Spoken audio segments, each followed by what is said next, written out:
Welcome to the Salmon Runs YouTube. Enjoy the video. You're starting now. Confirm your external mouse is paired or plugged in and has power.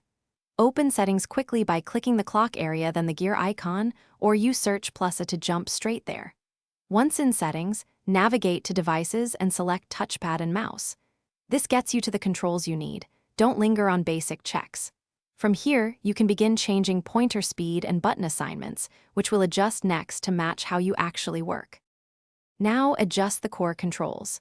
Set the primary button to left or right depending on your preference, and move the pointer speed slider to find a comfortable pace.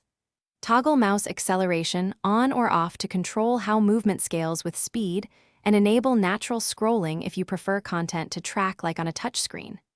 If your mouse is Bluetooth, make sure it's connected in Bluetooth settings. Once done, test clicks and scrolling in a browser to verify. Finish by testing the mouse across a few apps to confirm pointer speed, buttons, and scroll behavior feel right. If something is off, restart your Chromebook to apply settings. Make sure to reset mouse settings or unpair, then repair Bluetooth devices when connectivity acts up.